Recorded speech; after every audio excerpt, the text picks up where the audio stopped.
Hi there, my name is Beth Bergen. Welcome to Leadershipisation, all things leadership. I build influential leaders. I work with executives, with managers, and with business owners to help them to build their influence so that they can communicate and lead with confidence, with clarity, and with absolute impact. And I'm always excited to join you here live most every single Tuesday at 1 p.m. Australian Eastern Standard Time. Look, I'm often asked, this is one of the most common questions that I'm asked, what is leadership? And there are many different versions, there are many different definitions of what leadership actually is. And what happens is that I reflect on the fact that many leaders are put into jobs almost by accident, particularly those at a team leader level and those who might be demonstrating that they've got the capacity to do something and the organization doesn't want to waste time going through the recruitment process. So, because so many people get to be leaders almost accidentally, this is actually a really important conversation for us to have. More often than not, we make assumptions that people understand what leadership is and that they can quite naturally do it. Whereas in actual fact, leadership is a multi-layered thing. Now, if we look at one definition of leadership, what it tells us is that this is the ability to guide and to motivate individuals or groups towards achieving a common goal. And if we look at lots of interpretations or definitions of leadership, there are many words that they have in common. Words like influence, motivate, decision making, empowerment, adaptability. It's actually not just about this authority. It's about building relationships and sharing a vision. It's about encouraging collaboration. It's about creating a really positive environment. And the truth of it is, and you may have heard me say this before, anyone can lead from any chair. However, all of these awesome words and phrases actually mean something quite different to every single one of us. And these words and phrases don't necessarily explain how. They might talk about what it is that we need to be doing, but they don't talk about how. So today, I want to break down what's actually 10 factors that are going to lead to your success as a leader. And this week, we'll look at 5 of those. So today, I'll look at 5. Next week, I'll look at the other 5. So these are those simple skills that we need to develop. And I'll start opening that door to how you can begin to develop them. Okay, the first one, I don't think you'll be surprised by this one at all. The first one is listening. And that top tip that I have for this is that, the good old 2 ears, 1 mouth, listen much more than you speak. And this is about being present, being focused, having active engagement, nodding, asking questions, asking those curious questions, those clarifying questions, and listening through a filter of being empathetic and non-judgmental. How can you start to develop the skill of listening? Learn more about active listening skills because your goal is to, how to put this, you want your team to feel as though they're listened to. So, what you've got to do is show that you've heard them and you actually need to then act on what you're hearing. So learning more about active listening skills is a great place to start. The second foundational skill is the ability to communicate clearly. Clear, concise, communicate with clarity, and clearly set expectations. And next week, we'll look at holding people accountable. And what we'll see is that there's a direct line between communicating clearly and holding people accountable. So, again, it's that active listening. It's a listening with empathy. And what you want to be able to do is to build trust. So this communication has to be honest, it needs to be transparent. You in your leadership role must, can't stress that enough. You must be backing up those words with actions. It's also important here in order to build trust, and this is one of the how tips. It's important here that what you do is you admit that you've made an error or that you don't know, and you learn from any mistakes that you've made. Because when you're prepared to do that, what you're actually doing is you are encouraging that open dialogue, and you're providing a safe space for people to communicate into a non-judgmental space. My other tips about communicating clearly and building on this foundational skill is watch your body language and your tone. Those two things contribute 93% towards the message that you're sending out to people. Make sure that you start to learn the art of storytelling and have a think about how you can adapt your communication to suit the particular audience.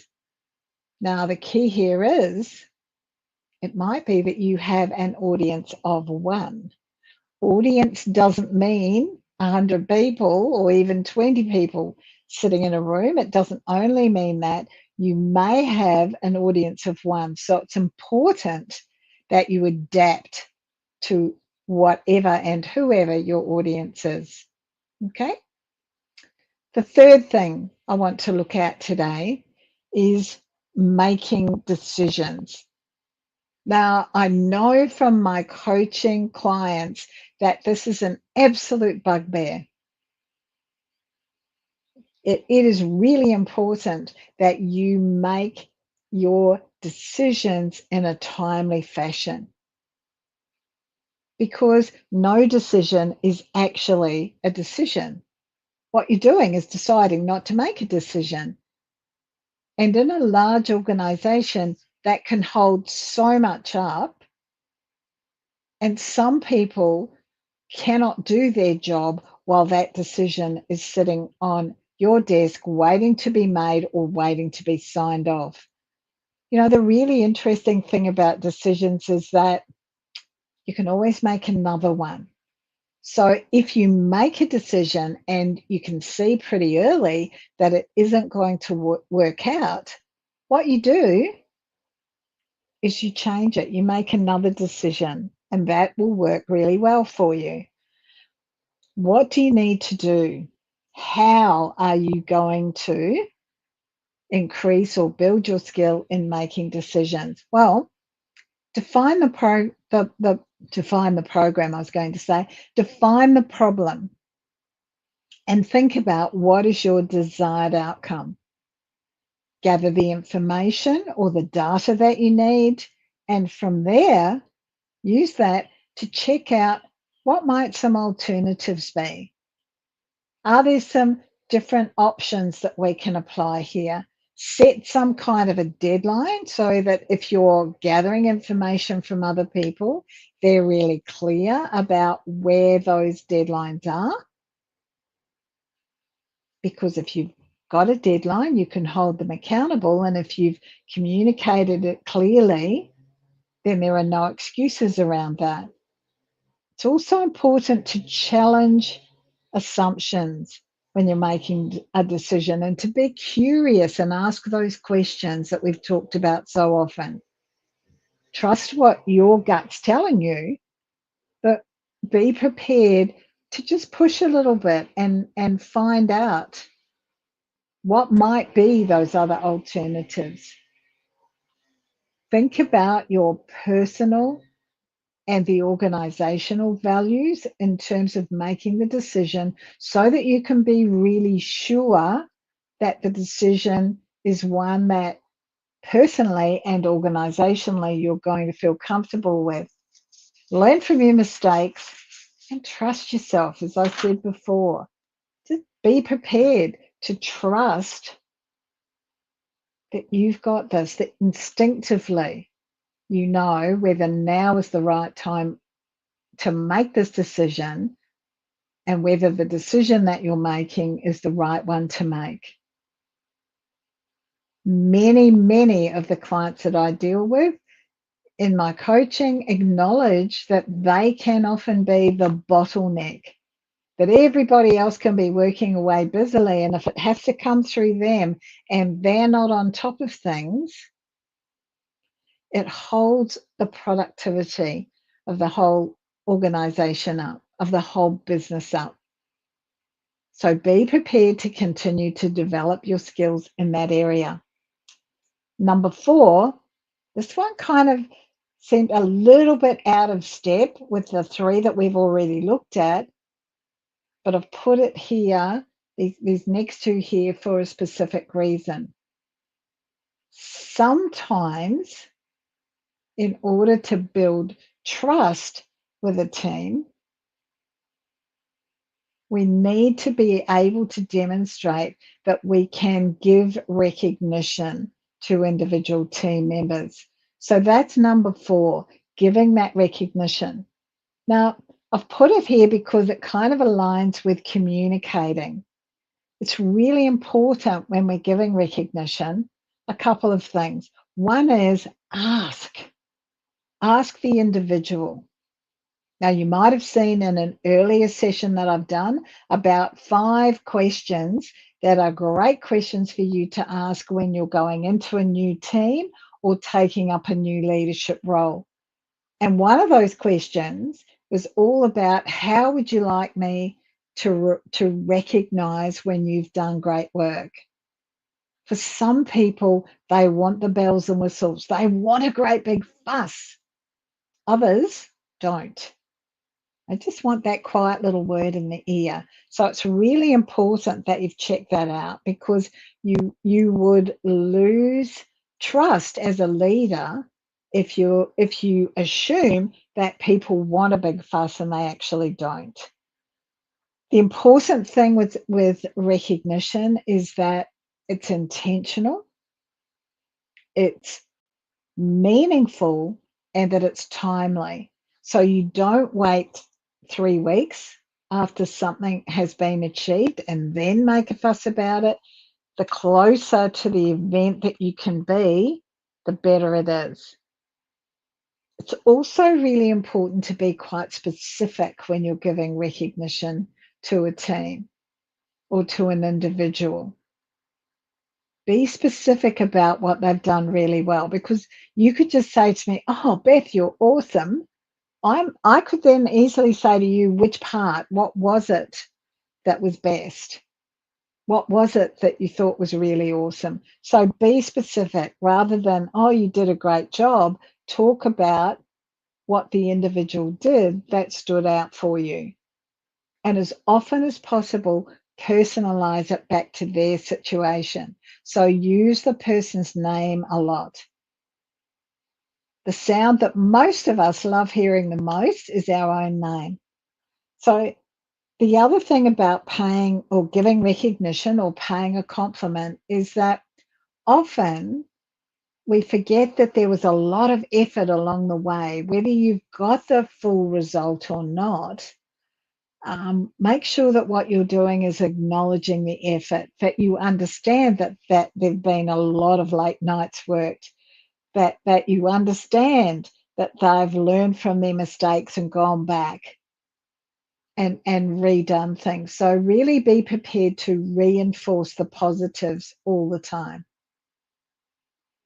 Recognition has to be Doesn't have to be. I shouldn't say that.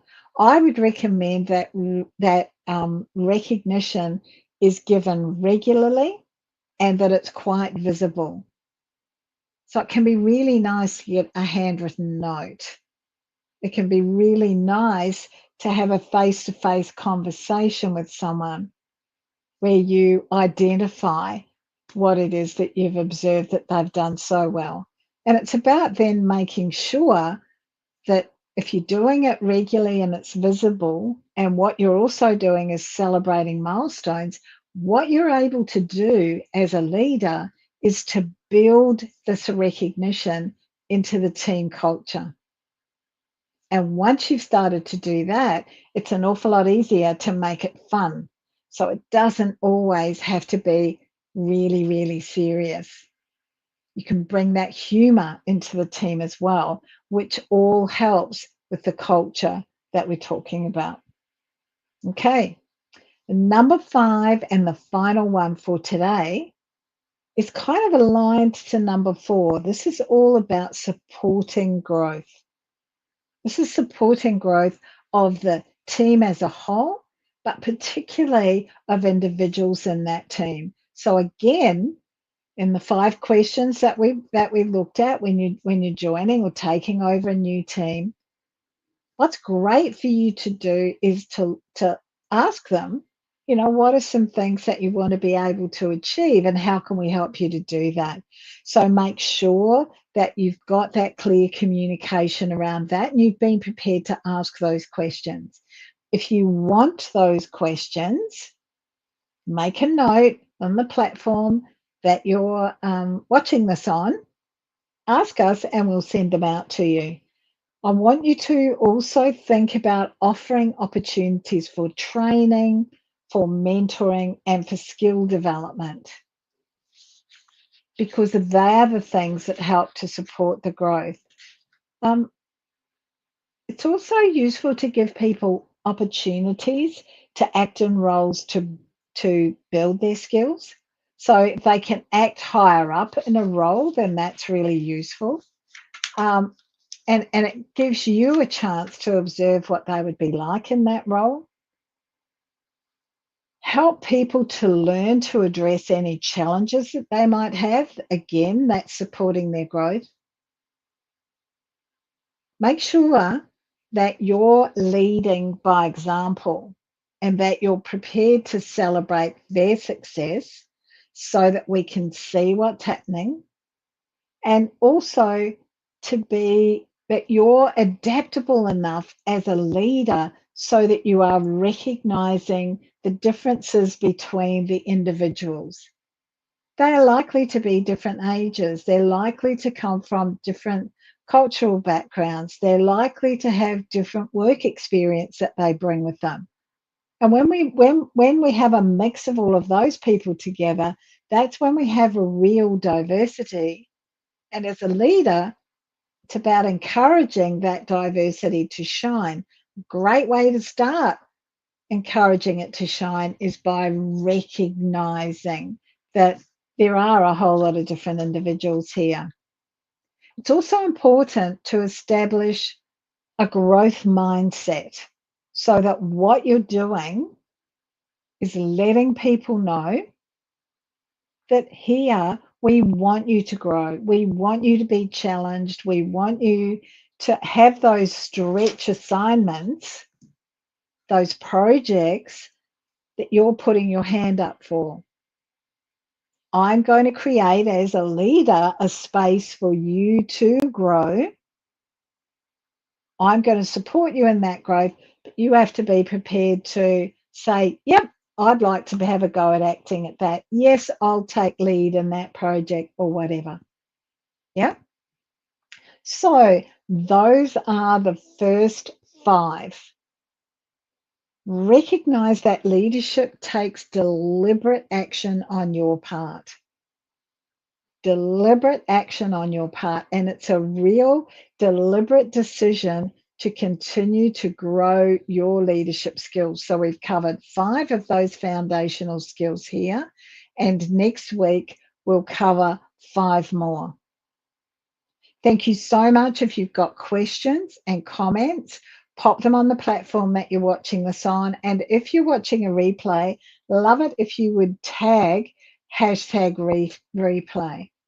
Now, I work with executives, with managers, and with business owners to build their influence so that they can communicate more positively and with much more impact and clarity with their teams so that they can lead their teams towards the vision for the organization that they're working for.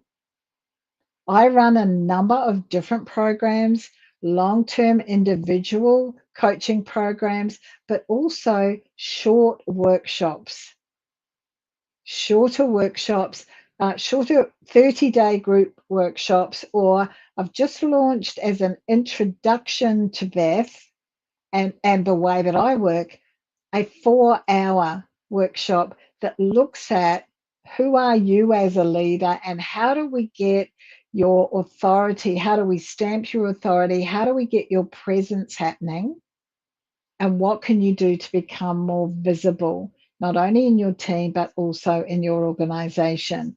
Now, we've put up here a link where you can click on that link and you'll come through for a brief conversation with me so that we can have a look at whether this would be something that would suit you or members of your team right now.